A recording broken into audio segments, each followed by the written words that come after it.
So mga kasiloy, welcome po sa aking YouTube channel, no? Matagal-tagal tayo na hindi gumawa ng content video natin kasi merong mga nangyayari na hindi natin maiwasan, no? Yung apo ko na-admit sa hospital, so nagtulong-tulong tayo dyan, no? So ngayon, yung content natin ngayon ay paano natin i-connect ang yung laptop natin sa ating mixer, no?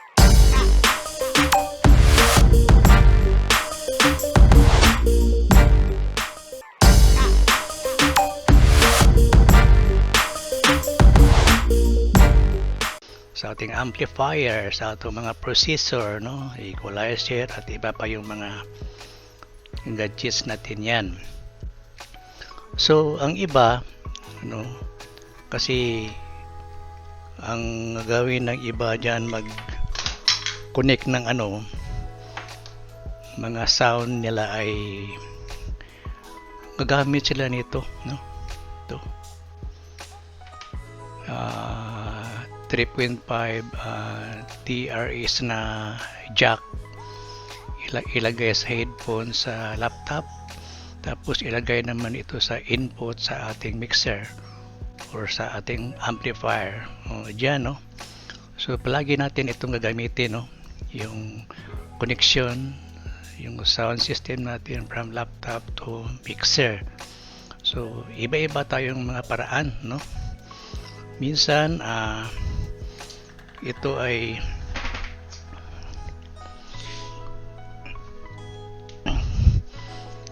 yung DAC, digital audio converter, no? Yung coaxial niya, tapos may out siyang left and right po. Pero ito is kailangan pa ito ng power, no?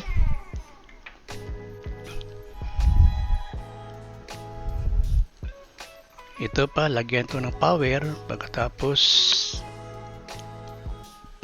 ilagay dito sa niya. Meron siyang power, dito. Ito ay hindi pwede sa laptop kasi walang toslink yung laptop natin. Ito ay pwede sa TV siguro, no? So ipapakita ko lang sa inyo yung mga mga paraan kung paano tayo mag-connect natin mga gadgets sa ating mixer. Ito ay mayroon siyang headphone, left and right po. So ito ay power niya, 5 volts, saksak mo sa AC, so pwede na ito magamit.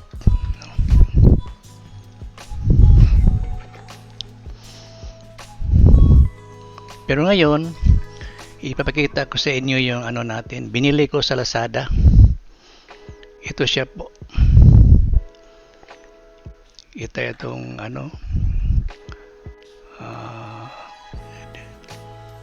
decoder aux digital audio converter po.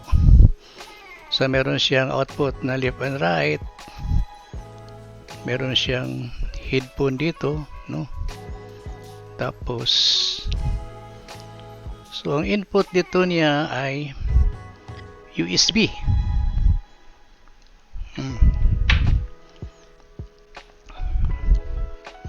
So ilagay mo siya ito sa USB. Pagkatapos ang dulo nito ay isaksak mo sa USB ng inyong laptop. So pagkatapos saksak sa laptop, ayun na, connect ka ng left and right dito na connection, RCA jack, at ilagay mo doon sa inyong input ng inyong mixer. So tingnan natin yung natin. Tanin natin yung laman dito, kung ano ang laman dito ng DAC na ito.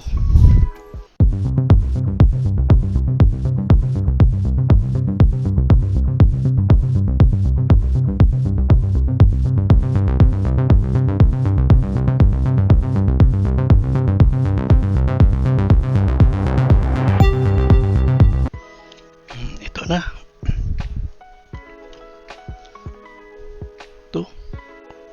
Ito ang laman mga kasiloy, oh. Yung bagong duck natin. So, binili ko ito sa Lazada, no? O, ilagay ko yung description sa baba na lang kung saan ito nakabili. Ito. So, ibalik natin para mag-testing tayo mga kasiloy.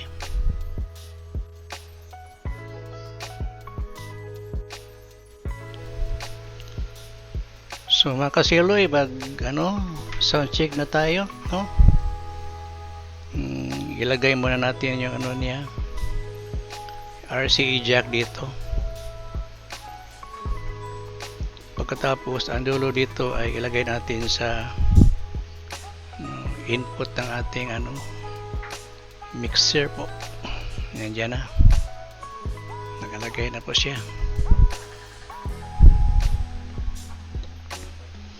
Pagkatapos yung USB naman, ilagay natin yung USB cord niya dito.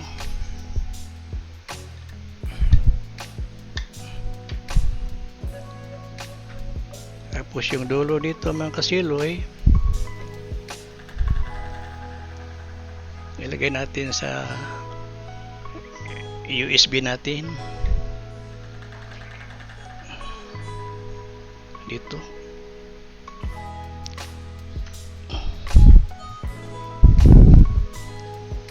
So dyan na, ready na for testing mga kasiloy. So na-connect na mga kasiloy, no? So ito yung natin, yung duck natin, no? Umiilaw na siya, oh. Yung dulo natin ay nakalagay sa natin, yung nakakonect yan sa ating USB, ating laptop, no? Nakailaw na yung monitor niya. Tingnan nyo. Pagkatapos yung output naman dito, yung RCA niya, yung left and right po, no? So doon tayo na connect sa niya, input ng ating mixer po, no? So mag-testing tayo, no? Reduce ng volume muna natin ang mixer natin.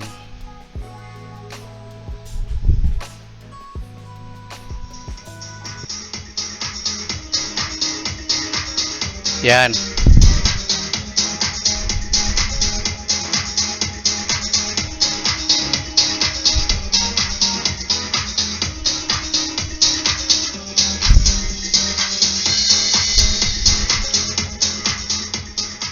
So ito ba kasiloy, parang maganda ito, no? Kung mayroon tayong mga event diyan, no?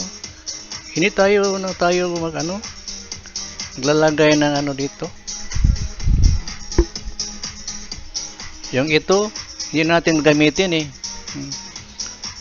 Kasi minsan yung kunti lang touch mo dito at dito, yung sound natin medyo magka-problema na, no?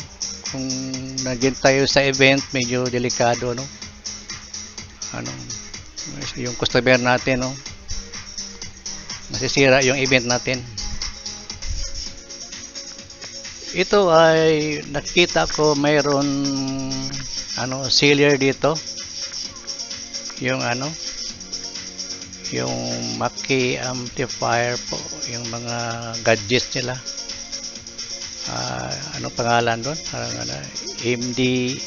MDB USB box. Pero mahal pang kasiloy, no? Parang i-convert natin sa piso dito, kasi dollar yun eh. mga 3,000 siguro, 3,000 pesos, no? Or more than 3,000 pesos. Ito ay mura lang, 1,000 pesos. Hindi ka na gumagamit ng TRS na 3.5mm jack, no? Ito na lang yung gamitin nyo, USB, punta ng laptop, pagkatapos yung left and right LCA, punta ng yung mixer. Yun na.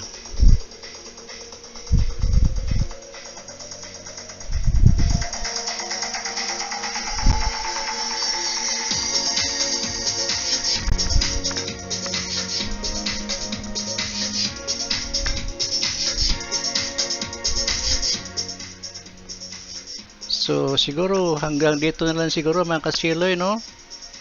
So sana nakatulong at nabigay ng mga konting idea sa ating mga kaibigan dyan, no? Na mahilig sa mga setup ng sound system nila, no?